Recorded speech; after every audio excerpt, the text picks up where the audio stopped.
मौजूद और वहाँ के जो कर्मचारी हैं तमाम जिन लोगों की लगातार मेहनत रही है उनसे बातचीत करते हुए फिलहाल संवाद करते हुए नजर आ रहे हैं प्रधानमंत्री नरेंद्र मोदी। और ये प्रधानमंत्री की खासियत रही है कि ये जब भी किसी प्रोजेक्ट के कंप्लीशन पर जाते हैं तो जिन श्रम शक्ति का उसमें इस्तेमाल किया गया है उनके साथ जो जुड़े हुए लोग हैं उनके साथ मिलना वो कभी नहीं भूलते। और अलग अलग जगहों पर हमने देखा है कि प्रधानमंत्री लगातार उनका उत्साह वर्धन करने के लिए उनसे खुद बातचीत करते हैं और उनका धन्यवाद करते हैं, उनका सम्मान करते हैं। और ये भारत की श्रम शक्ति को दिया गया सम्मान भारत की ओर से, भारत के प्रधानमंत्री की ओर से हमेशा से उनकी ये एक अलग पहचान रही है नेतृत्व की कि खुद वो जिस सपने को देखते हैं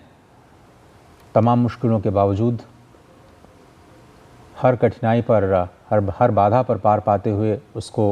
पूरा करना और उसके बाद उसमें जितने भी लोग शामिल हैं उन सभी को एक साथ लेकर के चलना और देश को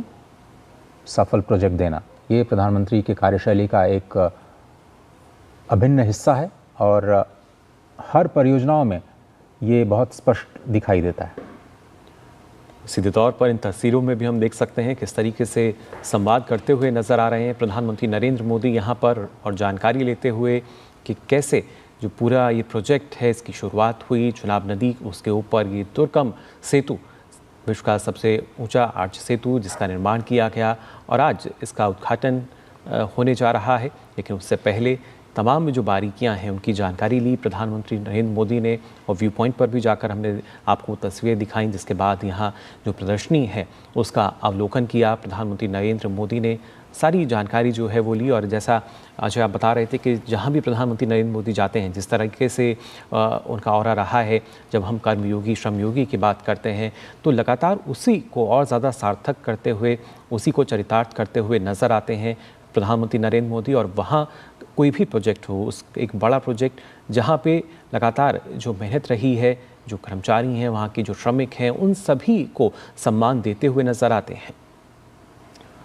और बीते 11 वर्षों में जो सरकार ने विज़न और संकल्प दिखाया, ख़ासतौर पर भारतीय रेलवेज़ को लेकर के, उसका फ़ायदा किस तरह से जम्मू कश्मीर को मिलता हुआ दिखाई दे रहा है। आज उसकी ये तस्वीरें आपने देखी थोड़ी देर पहले। चिनाब ब्रिज, अब से थोड़ी देर बाद जो अंजी ब्रिज है उसको भी समर्पित किया जाएगा। ये सब इंजीनियरिंग मार्वल्स आज पूरी दुनिया के सामने है और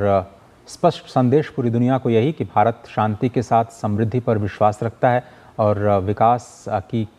ये जो गाथा है वो भले ही मुश्किलें आएँ लेकिन उनको पीछे छोड़ते हुए, हर मुश्किल पर काबू पाते हुए हम आगे बढ़ेंगे। थोड़ी देर कुछ दिनों पहले की बात करें तो जम्मू रेलवे डिवीज़न का निर्माण किया था, स्वयं प्रधानमंत्री नरेंद्र मोदी ने इसका उद्घाटन किया और जनवरी 2025 में उत्तर रेलवे के तहत नए जम्मू रेलवे डिवीज़न का उद्घाटन किया गया। उसका मुख्यालय भी जम्मू शहर में ही है। 6 जनवरी को इस डिवीज़न की शुरुआत की गई और ख़ास तौर पर जम्मू कश्मीर, लद्दाख और हिमाचल और पंजाब के जो कुछ हिस्से हैं उनके पूरे रेल परिवहन की जो आवश्यकताएँ हैं उसको बेहतर करने के लिए जो फिरोजपुर डिवीज़न है उससे अलग कर दिया गया। कुछ जो फ्रेट टर्मिनल्स हैं, काफ़ी इंपॉर्टेंट फ्रेट टर्मिनल्स हैं इस पूरे डिवीज़न में, जिनको अब अलग से फोकस्ड तरीके से देखा जाएगा। और जनवरी 2025 में अगर आप देखें तो जम्मू डिवीज़न के 111 किलोमीटर जो लंबा बनिहाल कटरा खंड है उस पर जो सुरक्षा निरीक्षण है उसका काम पूरा किया गया और अब जम्मू कश्मीर घाटी के बीच जो ट्रेन संपर्क का मार्ग पूरी तरह से प्रशस्त हो चुका है। तस्वीरों में आप देख रहे हैं कि इस बड़ी परियोजना में जो भी मुश्किलें आई उसकी